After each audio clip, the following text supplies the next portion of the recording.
ได้บ่จะเลี้ยงแม่ลินฮอดตอนนึงหั่นเตี้ยเฮ็ดเตี้ยลงก็ได้นะแล้วผู้เขาเฮ็ดละสิติดตามทางหลังจะตามนะให้ผู้เอาคนมาอินอันของน้องนะคันเปลี่ยนอันนี้มันคือมี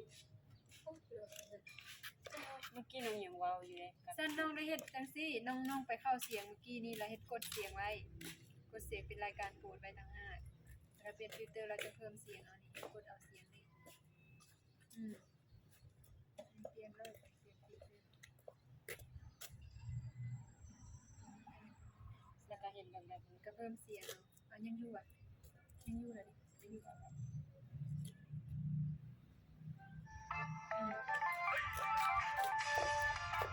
เข้าก่อนแล้วก็ออกเนาะพี่น้อง